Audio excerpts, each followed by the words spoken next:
चर्चा होती है कि मिडिल क्लास को क्या मिला। राघव चड्ढा के भाषण की एक लाइन याद आती है, टैक्स ले रहे हैं इंग्लैंड की तरह, सुविधाएं दे रहे हैं सोमालिया की तरह। ये मिडिल क्लास, उसके लिए old tax regime, new tax regime और सहूलियतों का हाल। अंशुमान जी क्या कहेंगे इस पर? सौरभ, टैक्स भारत में सुविचारित बौद्धिक बहस का विषय जरूर बनना चाहिए। संसद में बातें उठी हैं, अच्छी बात है कि हम ये देखें कि हम जो टैक्स दे रहे हैं सरकार को, उसके बदले सरकार हमें क्या दे रही है। टैक्स देना देशभक्ति है, पर टैक्स का हिसाब मांगना भी उतनी ही बड़ी देशभक्ति है सरकार से। भारत के मामले में कहा जाता है, एक अवधारणा बनाई जाती है कि भारत के लोग कम टैक्स देते हैं, और टैक्स जीडीपी अनुपात हमें दिखा दिया जाता है। टैक्स जीडीपी अनुपात सरकार की साइड का हिसाब है। टैक्स तो आदमी के इनकम के हिसाब से लगता है। जब भारत में 80 करोड़ 90 करोड़ लोगों को आप मुफ्त अनाज दे रहे हैं, तो इनकम टैक्स का कलेक्शन कितना होगा। तो भारत में टैक्स जीडीपी अनुपात को अगर प्रति व्यक्ति आय की रोशनी में देखें तो दुनिया में सबसे अच्छा दिखाई देता है। पर इनडायरेक्ट टैक्स देश के सभी लोग देते हैं, और भारत इनडायरेक्ट टैक्स के मामले में दुनिया में सबसे ऊंचाई पर है। जीएसटी आने के बाद भी टैक्स के बोझ में कोई कमी नहीं हुई। जीएसटी आने के बाद हमने महंगाई को बढ़ते देखा, टैक्स ड्रिवन इन्फ्लेशन को बढ़ते देखा। यहाँ एक सूत्र समझने वाला है। वित्त मंत्री ने इस बार बजट में कहा भी कि अब हम जीएसटी का ढांचा फिर बदलेंगे और उसमें तीन दरों का ढांचा लेकर आएंगे।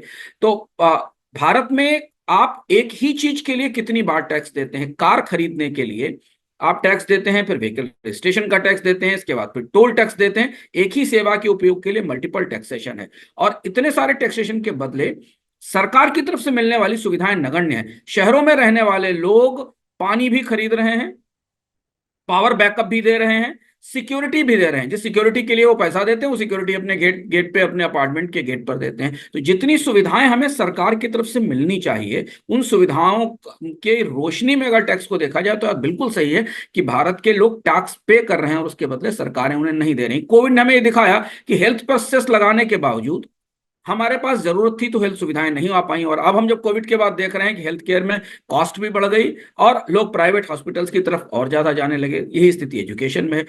भारत के अर्बन एरिया में 70-80% मध्य वर्ग के लोग टैक्स देते हैं शिक्षा के लिए सरकार को, एजुकेशन सेस देते हैं, बच्चों को पढ़ाते हैं प्राइवेट स्कूल में, और जो सामान वो खरीद रहे होते हैं बच्चों को पढ़ाने के लिए, सब पे जीएसटी भी पे कर रहे होते हैं। तो ये जो असंगति है टैक्स की, इसे गहराई से समझना जरूरी है। संसद में अगर इस पर चर्चा हुई है और ये मामला उठा है, तो सरकार को भारतीय टैक्स प्रणाली के से किसको क्या मिल रहा है, इसे समझना जरूरी है। दूसरी बात है कि आप ये कहें कि टैक्स देना हमारा दायित्व है क्योंकि इससे वेल्थ का रिडिस्ट्रीब्यूशन होता है।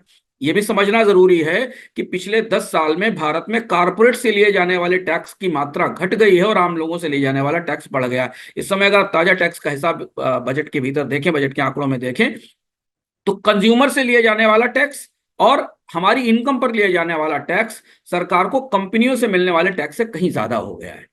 यानी सरकार के राजस्व में ज्यादा पैसा लोग दे रहे हैं, कॉर्पोरेट नहीं दे रहे हैं। ये परिस्थिति आज से 10 साल पहले विपरीत थी, जब कॉर्पोरेट्स ज्यादा टैक्स देते थे और कंपनियां कम टैक्स देती थी। ठीक है, कॉर्पोरेट्स को टैक्स रियायतें दी जाएं, पर हम बाद में घूमकर वहीं आते हैं शुरुआत में, फिर जिनको टैक्स रियायतें दी गई उन्होंने रोजगार क्यों नहीं दिया।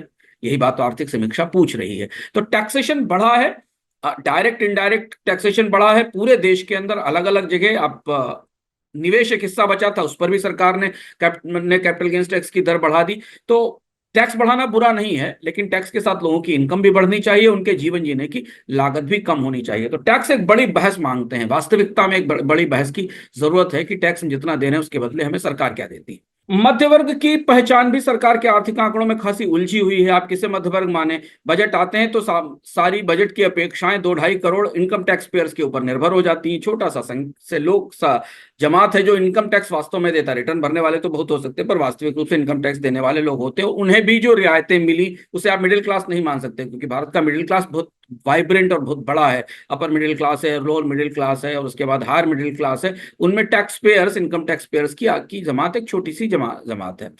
मध्य वर्ग को दरअसल चाहिए क्या था। शायद चुनाव के इस पूरे को शोर में या बजट की प्लानिंग में सरकार समझ नहीं पाई, वो बजट से उपलब्ध नहीं हुआ। और तीसरा, उन्हें चाहिए था बचतों को प्रोत्साहन, मध्य वर्ग को। और ये तीनों चीजें इस बजट में नदारद थी, बल्कि इन्वेस्टमेंट जो वो कर रहे थे स्टॉक मार्केट में, उस पर टैक्सेशन बढ़ा दिया गया।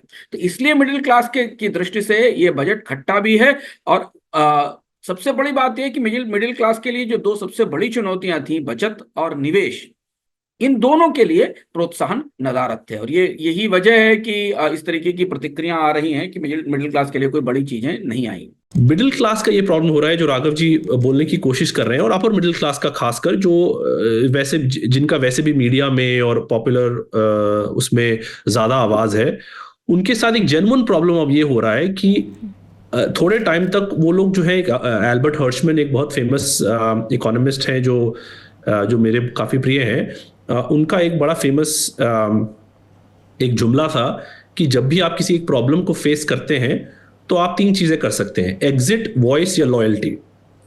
तो मिडिल क्लास ने एक बेसिकली वॉइस वो नहीं कर रहे थे, वो गवर्नमेंट को बोल नहीं रहे थे कि हमें अच्छे स्कूल चाहिए, हमें अच्छी सड़कें चाहिए, हमें अच्छे अस्पताल चाहिए, और वो एग्जिट कर गए। तो लेकिन अब दिख ये रहा है कि आप एग्जिट अकेले नहीं कर सकते हैं एक सोसाइटी में। तो एग्जिट का क्या मतलब हुआ कि उन्होंने कहा ठीक है, हम अपने बच्चों को प्राइवेट स्कूलों में भेजेंगे, हम वो जो बोला जाता है गेटेड कम्युनिटी जैसे दिल्ली और बम्बई की भाषा में, उनमें रहेंगे, हम अपनी सड़कें बना लेंगे उन्हीं सोसाइटीज में, हम अपने एक्सपेंसिव अस्पतालों में जाएंगे, प्राइवेट अस्पतालों में जाएंगे। बट अब हो क्या रहा है कि उस चीज का लिमिट आ रहा है, क्योंकि फॉर एग्जाम्पल अब प्रॉब्लम जो है वो बड़ी होती जा रही है, अर्बन इंफ्रास्ट्रक्चर क्रम्बल कर रहा है, चाहे आप गेटेड कम्युनिटी में रहें या चाहे आप किसी स्लम में रहें या किसी गवर्नमेंट डीडीए कॉलोनी में रहें, आपको वापस उठ के रिंग रोड पे ही आना है, आपको गुड़गांव दिल्ली के फ्लाईओवर पर अटकना ही अटकना है। जो एक बहुत बड़ी बात आज जो पर लोग कह रहे हैं कि हमारी हवा जो प्रदूषित कितनी हो गई है, दुनिया के सबसे 50 सब प्रदूषित शहरों में 25-30 दिल्ली इंडिया के शहर आते हैं। तो एक ये मुद्दा उठाया जा रहा है कि अब हमारे पास नॉमिनल रिप्रेजेंटेशन है, इन द सेंस कि हाँ ठीक है, हम वोट कर सकते हैं, पर टैक्सेशन बहुत हाई हो गया है और पब्लिक सर्विस नील के बराबर है। तो अब ये सवाल उठाया जा रहा है कि ठीक है, आप हमसे टैक्स ले रहे हैं, क्योंकि इंडिया में डायरेक्ट टैक्स 2 करोड़ लोग ही देते हैं, 6 करोड़ लोग टैक्स रिटर्न फाइल करते हैं, बस 2 से 3 करोड़ लोग ही डायरेक्ट टैक्स दे रहे हैं 140 करोड़ की पॉपुलेशन में। तो वो अब ये पूछ रहे हैं कि मेरे टैक्स का मुझे क्या मिल रहा है, जो पहले भारत में इतना नहीं हुआ था, बिकॉज ऐसा माना जा रहा था कि मिडिल क्लास ठीक है, थोड़ा लो टैक्स है, बट हम लोग अपना प्राइवेट सर्विसेज अवेल करेंगे।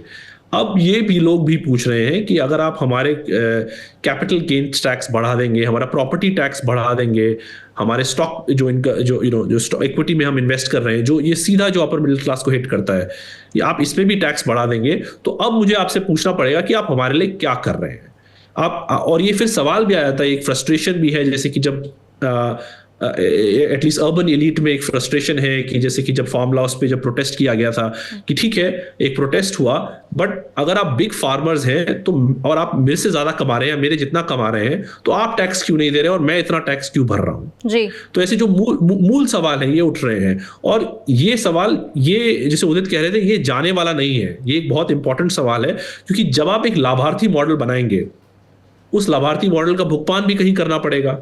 आप बहुत ज्यादा बोरो तो नहीं कर सकते हैं, तो वो भुगतान अगर वो 2-3 करोड़ लोग ही करेंगे, जिसके लिए 80 करोड़ लोगों को फ्री अनाज दिया जाएगा, वो 2-3 करोड़ लोग कभी ना कभी सवाल तो उठाएंगे कि ये क्या हो रहा है।